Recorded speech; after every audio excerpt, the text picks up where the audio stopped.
I also find that as a high sensitive, it's vital that you spend time in nature. I love living by the sea. I love being by the mountains. I love being by the woods. And I don't just mean dipping in once a week. I mean, it can't just be this external activity. It's got to be a part of your day, or at least a part several times of your week. And walking barefoot is really great, actually. I'm amazed at the impact that's had on my grounding and drawing me back into my body. And you know, if I've had a lot of clients and I'm feeling a little bit floaty, or if I've been through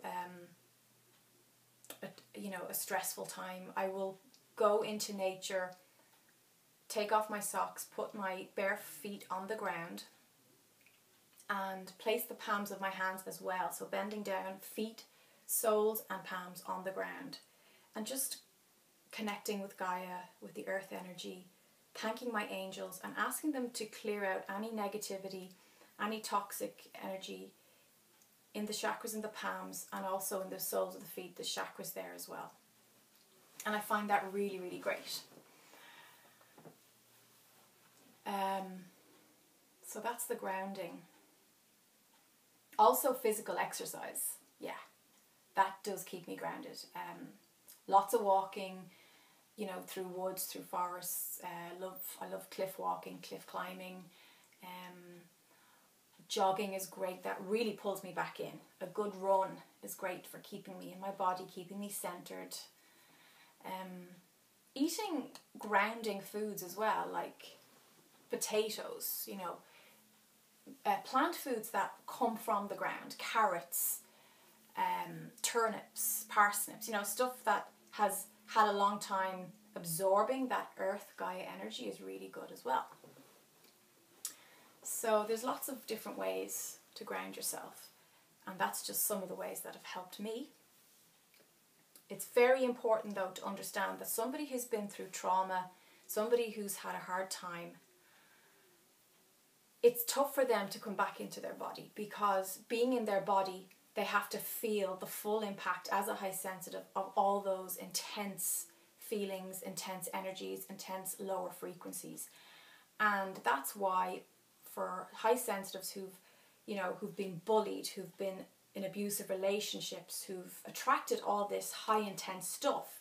And by the way, the reason you attracted it was because your soul wanted you to ground yourself. It wanted you to pay attention to the life lessons in that.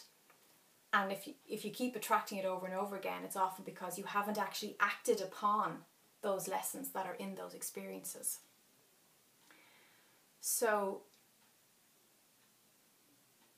the reason it can be really tough then to actually want to come back into your body, to actually want to be here, to be present, is because it means facing and integrating that trauma and initially releasing it for healing.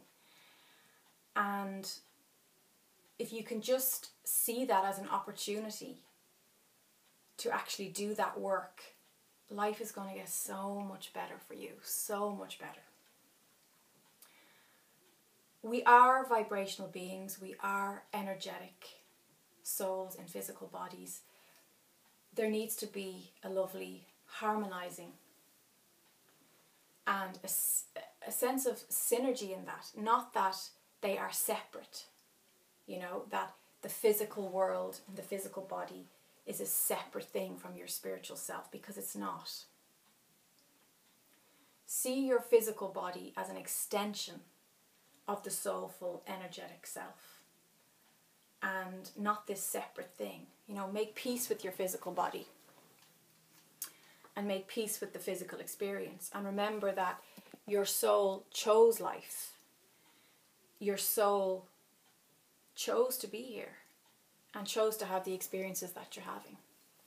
And from the higher perspective, when you transition back to source, all the impact of all those experiences will seem like a dream. It won't seem like this heavy, intense, dense thing that from this perspective we sometimes take of it. So sensitivity, I wouldn't change it now. There's times it's still challenging, of course, but that's life. Life is meant to be challenging. That's part of the thing we signed up for. That's part of the deal. And everybody has their challenges. Everybody has parts of themselves that they're going to struggle with. And for me, I think deep down I've always loved being a sensitive. It was more when I left the security of childhood and really had to go out into the big bad world that I struggled a bit with it. But as I said, I've come a long way. Thank the angels.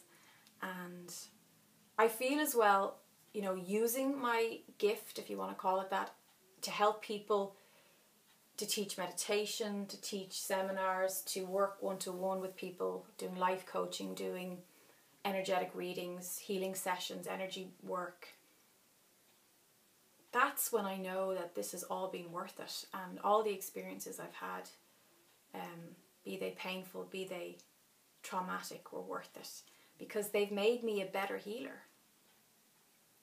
And I also want to address the myth that as spiritual people and as people who are very conscious that we're somehow meant to have this perfect life and that everything is meant to be smooth for us because we're so conscious and we're so aware.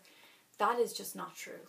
In fact, the more conscious and the more light in your energy field, the more you'll often attract the darker, lower energies in other people, or, you know, very, very soul expansive experiences, because those intense, deep, traumatic experiences really, really, you know, you have to dig deep to get yourself out of them. You have to be very astute, very aware.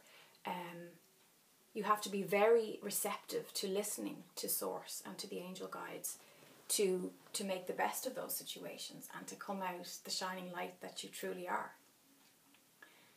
So that's something I think is very important that people understand, that if you're in a physical body having a physical experience, challenges are part of that, and they're nothing to be ashamed of. They're nothing to you know, embrace it that you're alive, you're doing your work, you're expanding consciousness on behalf of humanity, and that's your beautiful gift as a soul in a physical body that you're giving the world. And if you happen to be high sensitive, that's the facet of Source that you are, and it's to be embraced. And that's really what my videos are about. It's for helping other high sensitives. I want to reach out and share my experiences so that we can connect and we can all understand each other more. And I think it's really great that we live in a world now where there's so much sharing and caring and kindness and compassion, and social media has been life-changing for all of us. Especially those of us not born into it. You know, I'm 34, so doing YouTube is a very new experience for me. So I hope that's helpful and interesting, and you can find more on being a high sensitive and being on the spiritual path and answer